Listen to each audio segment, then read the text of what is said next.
दोस्तों, समंदर के बीचों बीच हालात उस वक्त पूरी तरह बेकाबू हो गए जब अचानक भारतीय जहाजों के आसपास तनाव विस्फोटक स्तर पर पहुंच गया। जिस रूट को पहले क्लियर कर दिया गया था, वहीं कुछ ही घंटों में खतरनाक जोन में बदल गया। वायरलेस सिग्नल्स गड़बड़, रडार पर संदिग्ध मूवमेंट और फिर अचानक वार्निंग शॉट्स। यह कोई सामान्य घटना नहीं थी।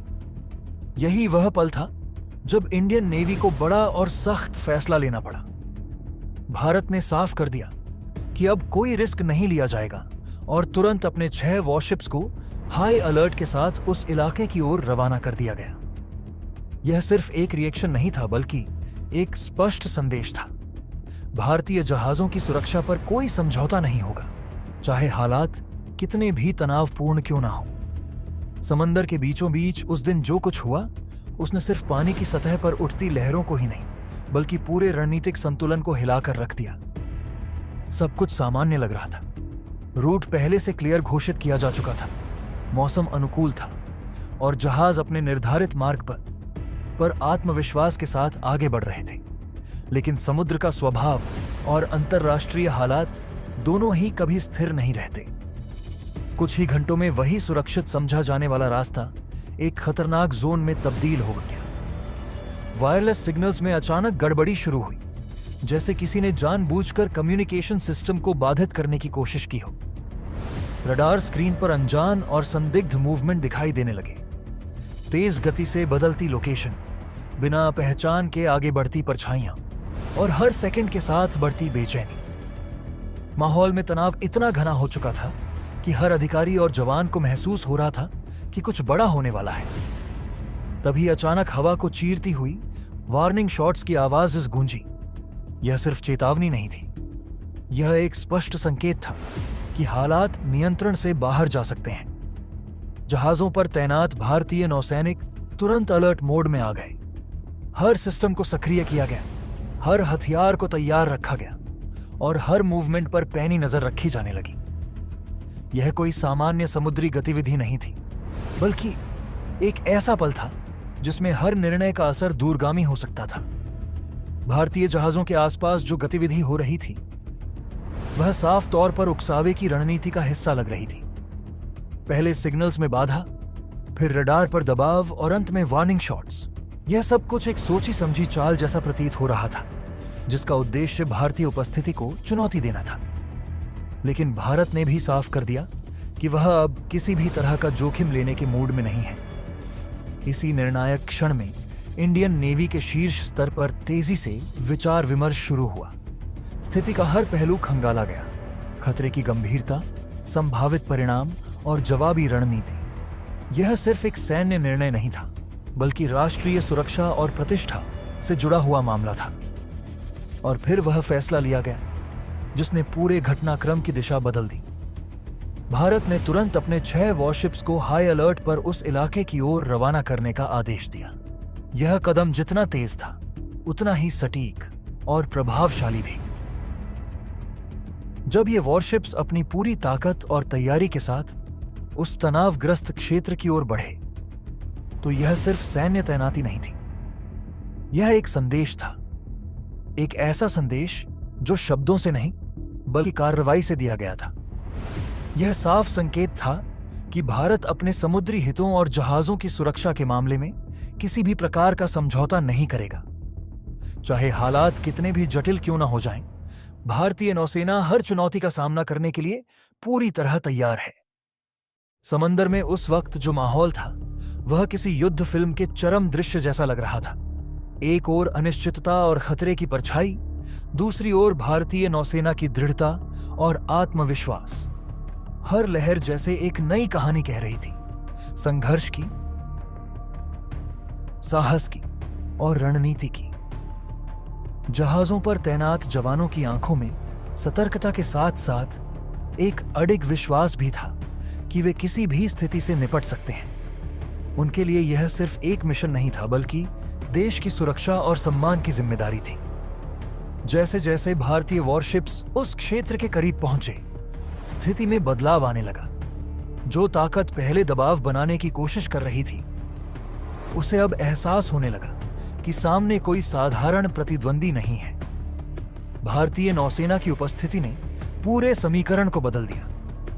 रडार पर दिखाई देने वाली संदिग्ध गतिविधियां धीमी पड़ने लगीं और जो वार्निंग शॉट्स पहले तनाव बढ़ा रहे थे वे अब खामोशी में बदलने लगे।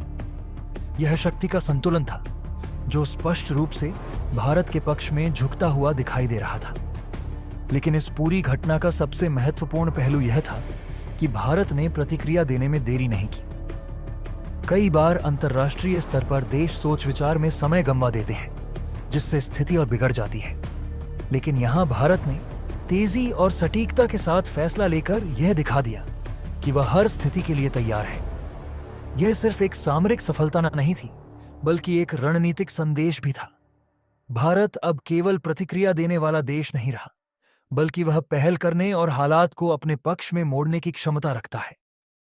इस घटना ने यह भी स्पष्ट कर दिया कि समुद्री क्षेत्र में अब मुकाबला सिर्फ जहाजों और हथियारों का नहीं रह गया है। इसमें तकनीक, साइबर क्षमताएं और रणनीतिक सोच भी उतनी ही महत्वपूर्ण भूमिका निभा रही हैं। वायरलेस सिग्नल्स में गड़बड़ी और रडार पर संदिग्ध मूवमेंट इस बात का संकेत थे कि आधुनिक युद्ध केवल गोलियों से नहीं लड़ा जाता बल्कि अदृश्य तरीकों से भी लड़ा जाता है। और भारत ने इस चुनौती को समझते हुए अपने जवाब को उसी स्तर पर तैयार किया। समंदर की उस घटना के बाद एक बात पूरी दुनिया के सामने साफ हो गई। भारत अब अपने हितों की रक्षा के लिए किसी भी हद तक जा सकता है। यह सिर्फ एक क्षेत्रीय शक्ति नहीं बल्कि एक जिम्मेदार और सक्षम समुद्री ताकत के रूप में उभर रहा है। भारतीय नौसेना की तत्परता, अनुशासन और रणनीतिक क्षमता ने यह साबित कर दिया कि देश की सुरक्षा सिर्फ सीमाओं तक सीमित नहीं है बल्कि समुद्र की गहराइयों तक फैली हुई है। उस दिन समुद्र की लहरें शायद थोड़ी ज्यादा उग्र थीं, हवा में तनाव थोड़ा ज्यादा था और हर पल में अनिश्चितता का एक साया था। लेकिन इन सब के बीच जो चीज सबसे ज्यादा मजबूत थी वह थी भारतीय नौसेना का संकल्प।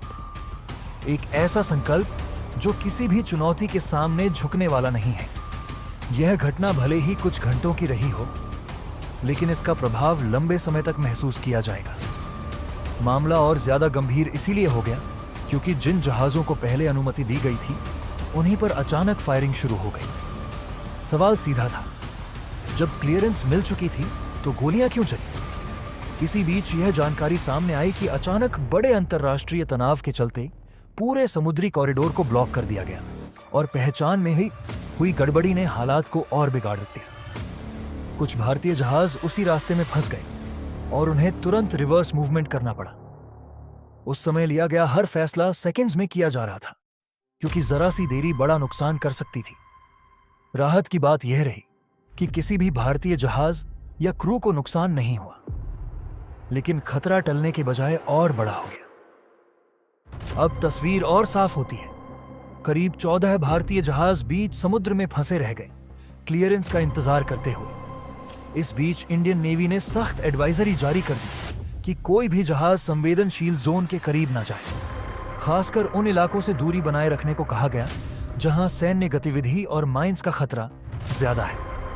नेवी ने साफ कहा, जब तक स्थिति पूरी तरह कंट्रोल में नहीं आती कोई भी जहाज आगे नहीं बढ़ेगा। साथ ही यह भी संकेत दे दिया गया कि जरूरत पड़ी तो भारतीय नौसेना खुद एस्कॉर्ट करके जहाजों को सुरक्षित निकालेगी। यह सिर्फ एक चेतावनी नहीं बल्कि पूरी रणनीति का हिस्सा था। पहले सुरक्षा, फिर मूवमेंट। इसी बीच कूटनीतिक स्तर पर तेजी से बातचीत शुरू हुई और कुछ ही समय में स्थिति में बड़ा बदलाव देखने को मिला। जिस तरफ से पहले आक्रामक रुख नजर आ रहा था वहीं से अब सफाई आने लगी। यह कहा गया कि पूरी घटना गलतफहमी का नतीजा थी और पहचान में हुई चूक के कारण वार्निंग फायर हुए। लेकिन इस स्पष्टीकरण के बावजूद भारत ने कोई ढील नहीं दी। साफ संदेश दिया गया, भविष्य में ऐसी कोई घटना बर्दाश्त नहीं होगी। धीरे धीरे रास्ता खुलने लगा और फंसे हुए जहाजों को चरणबद्ध तरीके से बाहर निकालने की तैयारी शुरू हो गई, जिसमें भारतीय नौसेना की सक्रिय मौजूदगी सुनिश्चित की गई। अब तस्वीर पूरी तरह साफ होती नजर आने लगी थी, लेकिन इसके पीछे जो तनाव, रणनीति और गहराई थी वह किसी साधारण समुद्री घटना से कहीं ज्यादा बड़ी थी। करीब 14 भारतीय जहाज बीच समुद्र में जैसे समय के किसी ठहरे हुए बिंदु पर अटक गए थे। न आगे बढ़ पा रहे थे, न पीछे लौट पा रहे थे। चारों तरफ अनिश्चितता का माहौल था और हर पल यह आशंका बनी हुई थी कि कहीं कोई छोटी सी चूक एक बड़े संकट में न बदल जाए। इसी नाजुक परिस्थिति में भारतीय नौसेना की एडवाइजरी आई, जो सिर्फ एक चेतावनी नहीं थी बल्कि एक स्पष्ट संकेत थी कि अब इस पूरे घटनाक्रम को बेहद गंभीरता से लिया जा रहा है। नौसेना ने साफ शब्दों में कहा कि कोई भी जहाज संवेदनशील जोन के करीब जाने की कोशिश न करे। खासकर उन इलाकों से दूरी बनाए रखी जाए जहां सैन्य गतिविधियां तेज हैं और समुद्र में माइंस यानी बारूदी सुरंगों का खतरा मंडरा रहा है। यह एडवाइजरी उस समय आई जब हालात पहले से ही तनावपूर्ण थे और हर जहाज पर मौजूद क्रू के लिए हर गुजरता मिनट चिंता और अनिश्चितता लेकर आ रहा था। समुद्र के बीचों बीच खड़े ये जहाज केवल मालवाहक नहीं थे, बल्कि वे भारत की आर्थिक धड़कन का हिस्सा थे। उनमें लदा सामान, उन पर काम कर रहे लोग और उनके पीछे जुड़ी सप्लाई चेन, सब कुछ इस स्थिति से प्रभावित हो रहा था। लेकिन भारतीय नौसेना ने यह साफ कर दिया कि आर्थिक नुकसान से ज्यादा अहम है सुरक्षा। पहले सुरक्षा, फिर मूवमेंट। यह सिर्फ एक लाइन नहीं थी, बल्कि उस पूरे ऑपरेशन की रणनीतिक रीढ़ थी। नौसेना ने संकेत दिए कि अगर हालात और बिगड़ते हैं तो वह खुद आगे आकर इन जहाजों को एस्कॉर्ट करेगी, यानी अपनी निगरानी में सुरक्षित रास्ते से बाहर निकालेगी। यह संदेश केवल जहाजों तक सीमित नहीं था, बल्कि अंतर्राष्ट्रीय स्तर पर भी एक मजबूत संकेत था कि भारत अपने समुद्री हितों की रक्षा के लिए पूरी तरह तैयार है। इसी बीच कूटनीतिक मोर्चे पर भी हलचल तेज हो गई थी। बैक चैनल बातचीत शुरू हो चुकी थी, जहां शब्दों का चयन उतना ही महत्वपूर्ण था जितना कि रणनीति का संतुलन। कुछ ही समय में यह देखने को मिला कि जिस पक्ष से पहले आक्रामक रुख दिखाई दे रहा था, वही अब अपने बयान में नरमी लाने लगा। अचानक से बयान आया कि पूरी घटना एक गलतफहमी का परिणाम थी और पहचान में हुई चूक के कारण ही वार्निंग फायर किए गए थे। यह स्पष्टीकरण सुनने में भले ही साधारण लगे, लेकिन इसके पीछे अंतर्राष्ट्रीय दबाव, कूटनीतिक संतुलन और संभावित टकराव से बचने की कोशिश साफ झलक रही थी। लेकिन भारत ने इस स्पष्टीकरण को बिना शर्त स्वीकार करने के बजाय बेहद संतुलित और सख्त रुख अपनाया। यह स्पष्ट कर दिया गया कि चाहे कारण कुछ भी रहा हो, भविष्य में ऐसी घटनाएं किसी भी सूरत में बर्दाश्त नहीं की जाएंगी। यह संदेश सिर्फ उस एक घटना के लिए नहीं था, बल्कि आने वाले समय के लिए एक चेतावनी भी था कि भारत अपने समुद्री मार्गों और व्यापारिक हितों की सुरक्षा के मामले में कोई समझौता नहीं करेगा। यह वही क्षण था जब कूटनीति और सैन्य तैयारी एक साथ काम कर रही थी। एक तरफ बातचीत से तनाव कम किया जा रहा था, तो दूसरी तरफ जमीनी स्तर पर पूरी तैयारी रखी जा रही थी। धीरे धीरे हालात में सुधार के संकेत मिलने लगे। समुद्र में खड़े जहाजों के लिए रास्ता खुलने की प्रक्रिया शुरू हुई, लेकिन यह कोई जल्दबाजी में लिया गया फैसला नहीं था। हर कदम सोच समझकर उठाया जा रहा था। जहाजों को चरणबद्ध तरीके से बाहर निकालने की योजना बनाई गई ताकि किसी भी तरह का जोखिम न्यूनतम रखा जा सके। इस पूरी प्रक्रिया में भारतीय नौसेना की सक्रिय मौजूदगी सुनिश्चित की गई, यानी हर जहाज की मूवमेंट पर नजर रखी जा रही थी और जरूरत पड़ने पर तुरंत सहायता के लिए तैयार रहा जा रहा था। इस पूरे घटनाक्रम ने एक बार फिर यह साबित कर दिया कि समुद्र केवल व्यापार का रास्ता नहीं है, बल्कि यह रणनीतिक शक्ति का भी बड़ा मैदान है। यहां हर निर्णय, हर मूवमेंट और हर संकेत का अपना महत्व होता है। 14 जहाजों का फंसना भले ही एक घटना थी, लेकिन इसके पीछे जो संदेश छिपा था वह कहीं ज्यादा बड़ा था। यह संदेश था सतर्कता का, रणनीति का और शक्ति संतुलन का। भारत ने इस स्थिति को जिस तरीके से संभाला, उसने यह दिखा दिया कि वह केवल प्रतिक्रिया देने वाला देश नहीं है, बल्कि वह पहले से सोचकर, तैयारी के साथ और संतुलित तरीके से आगे बढ़ने वाला देश है। जहाजों के क्रू के लिए यह अनुभव शायद जीवन भर याद रहने वाला था। समुद्र के बीच खड़े होकर अनिश्चितता का सामना करना, हर अपडेट का इंतजार करना और यह भरोसा बनाए रखना कि उनका देश उनके साथ खड़ा है। वहीं दूसरी ओर यह घटना वैश्विक स्तर पर भी चर्चा का विषय बनी, जहां विशेषज्ञों ने इसे एक केस स्टडी के रूप में देखना शुरू किया। कैसे एक संभावित संकट को बिना टकराव के नियंत्रित किया जा सकता है। लेकिन कहानी यहीं खत्म नहीं होती। इसी बीच एक और मोर्चे से बड़ा बयान सामने आया, जिसने इस पूरे मामले को और ज्यादा गंभीर बना दिया। एक बड़े सैन्य अधिकारी ने भारत को सीधे तौर पर चेतावनी दी कि वह अपने सहयोगियों को उन्नत हथियार देना बंद करें, वरना परिणाम गंभीर होंगे। यह कोई सामान्य बयान नहीं था, बल्कि एक खुली धमकी थी। अब सवाल उठता है, ऐसा कौन सा हथियार है जिससे इतनी घबराहट पैदा हो गई? असल में बात उन आधुनिक ड्रोन सिस्टम्स की है जो आज के युद्ध का चेहरा बदल रहे हैं। यह ऐसे हथियार हैं जो कम लागत में बड़े टारगेट को खत्म करने की क्षमता रखते हैं, रडार से बच सकते हैं और सटीक हमला करते हैं। यही वजह है कि इनकी मांग तेजी से बढ़ रही है। जैसे ही यह संकेत मिला कि भारत ऐसे सिस्टम्स अपने एक रणनीतिक साझेदार को दे सकता है, तुरंत प्रतिक्रिया सामने आ गई। आरोप लगाया गया कि इससे क्षेत्रीय संतुलन बिगड़ेगा और तेहस और तनाव बढ़ेगा। लेकिन भारत के सामने सवाल साफ है। अगर दूसरे देश अपने सहयोगियों को सैन्य मदद दे सकते हैं, तो भारत क्यों नहीं? रणनीतिक सहयोग और रक्षा साझेदारी आज की जरूरत है और भारत अब पीछे हटने के मूड में नहीं दिख रहा। यही कारण है कि इस पूरे घटनाक्रम ने दो अलग अलग समुद्री क्षेत्रों को एक ही रणनीतिक कहानी में जोड़ दिया है। एक तरफ वास्तविक टकराव का खतरा और दूसरी तरफ शक्ति संतुलन की नई लड़ाई। इस पूरे घटनाक्रम ने एक बात बिल्कुल साफ कर दी है, अब समुद्र सिर्फ व्यापार का रास्ता नहीं रहा, बल्कि शक्ति प्रदर्शन का मैदान बन चुका है। हर कदम सोच समझकर उठाया जा रहा है, हर मूव के पीछे बड़ा संदेश छिपा है। भारत ने इस बार जो रुख दिखाया है, वह बताता है कि अब प्रतिक्रिया नहीं, बल्कि सक्रिय रणनीति का दौर शुरू हो चुका है। आधुनिक युद्ध का स्वरूप जिस तेजी से बदल रहा है, उसमें ड्रोन सिस्टम्स एक निर्णायक तकनीक के रूप में उभर कर सामने आए हैं। ये केवल निगरानी के साधन भर नहीं रह गए, बल्कि अब यह सटीक हमले करने वाले, कम लागत में बड़े सैन्य लक्ष्यों को निष्क्रिय करने वाले और पारंपरिक रक्षा प्रणालियों को चुनौती देने वाले हथियार बन चुके हैं।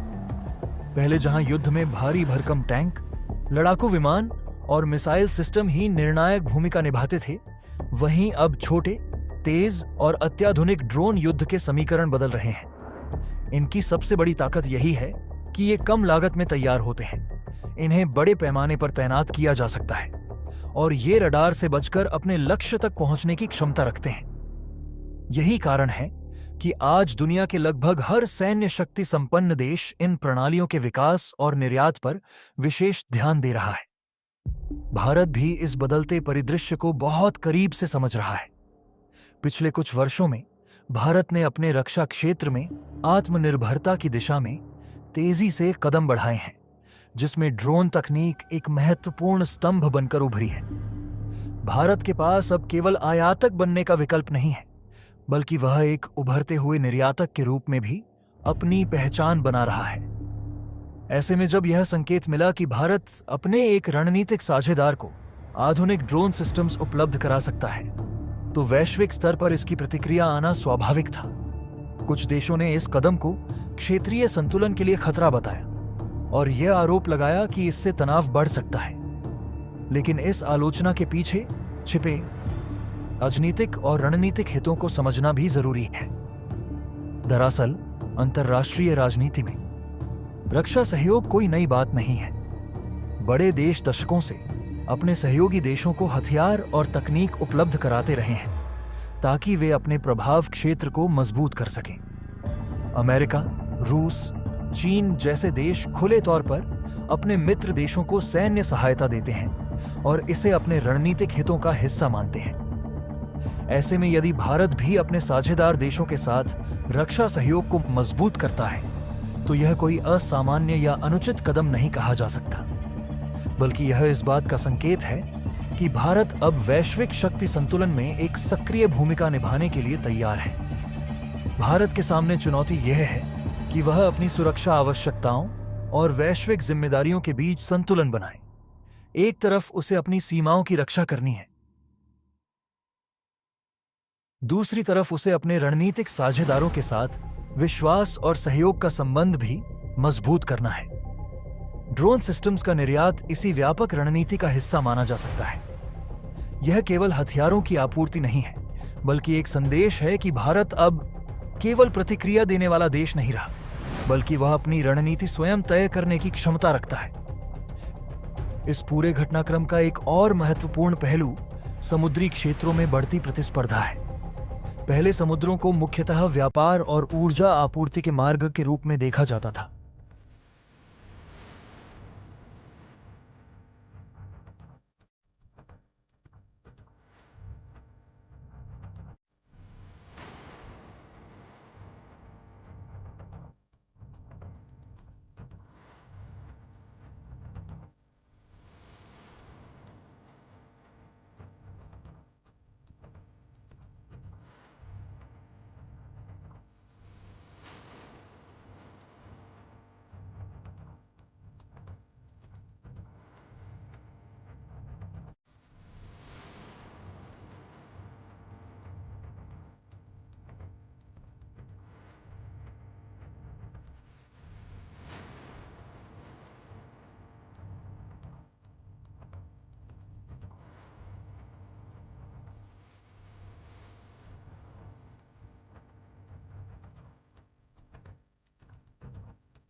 लेकिन अब यह क्षेत्र शक्ति प्रदर्शन और रणनीतिक प्रभुत्व के केंद्र बनते जा रहे हैं।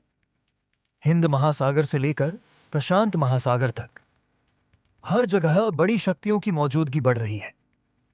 नौसैनिक अभ्यास, समुद्री गश्त और रणनीतिक साझेदारियों के माध्यम से देश अपनी स्थिति मजबूत करने की कोशिश कर रहे हैं। ऐसे में ड्रोन सिस्टम्स की भूमिका और भी महत्वपूर्ण हो जाती है, क्योंकि ये समुद्री निगरानी, पनडुब्बियों की पहचान और दुश्मन की गतिविधियों पर नजर रखने में अत्यंत प्रभावी साबित हो रहे हैं। भारत के लिए यह क्षेत्र विशेष महत्व रखता है, क्योंकि उसकी भौगोलिक स्थिति उसे हिंद महासागर में एक स्वाभाविक बढ़त देती है। लेकिन इस बढ़त को बनाए रखने के लिए केवल भौगोलिक स्थिति पर्याप्त नहीं है। इसके लिए तकनीकी क्षमता और रणनीतिक साझेदारी भी जरूरी है। यही कारण है कि भारत अब अपने समुद्री सहयोगियों के साथ रक्षा सहयोग को बढ़ा रहा है और ड्रोन जैसे आधुनिक उपकरणों को इस सहयोग का हिस्सा बना रहा है। हालांकि इस तरह के कदमों के साथ जोखिम भी जुड़े होते हैं। जब कोई देश अपने रक्षा निर्यात को बढ़ाता है, तो उसे यह भी सुनिश्चित करना होता है कि उसके द्वारा दी गई तकनीक का उपयोग जिम्मेदारी से किया जाए और इससे अनावश्यक तनाव न बढ़े। यही वह बिंदु है जहां कूटनीति की भूमिका अत्यंत महत्वपूर्ण हो जाती है। भारत को यह संतुलन बनाए रखना होगा कि वह अपने रणनीतिक हितों को सुरक्षित रखते हुए वैश्विक शांति और स्थिरता में भी योगदान दे। आलोचकों का यह कहना कि ऐसे कदम क्षेत्रीय संतुलन को बिगाड़ सकते हैं पूरी तरह निराधार नहीं है। लेकिन यह भी सच है कि संतुलन केवल एकतरफा नहीं होता। यदि एक क्षेत्र में कुछ देश अपनी सैन्य क्षमता को लगातार बढ़ा रहे हैं और अपने सहयोगियों को आधुनिक हथियार उपलब्ध करा रहे हैं, तो अन्य देशों के पास भी अपनी स्थिति मजबूत करने का अधिकार होता है। भारत का दृष्टिकोण इसी सिद्धांत पर आधारित है कि वह अपने और अपने सहयोगियों के हितों की रक्षा के लिए आवश्यक कदम उठाए। इस पूरे परिदृश्य में सबसे महत्वपूर्ण बदलाव यह है कि भारत की नीति में अब आत्मविश्वास और सक्रियता स्पष्ट रूप से दिखाई दे रही है। पहले जहां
आपके एक लाइक से हमें और हमारी सेना के साहस को एक नई ऊर्जा मिलती है।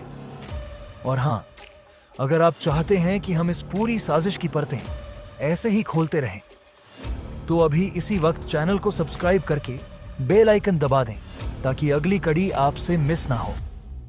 नीचे कमेंट में अपनी राय जरूर लिखें।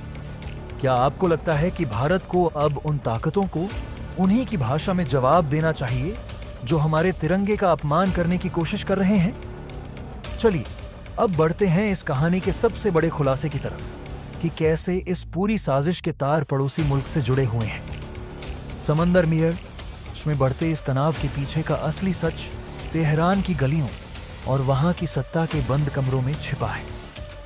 आखिर क्यों एक ऐसा देश जिससे भारत के सदियों पुराने व्यापारिक और कूटनीतिक संबंध रहे हैं, अचानक इस कदर आक्रामक हो गया?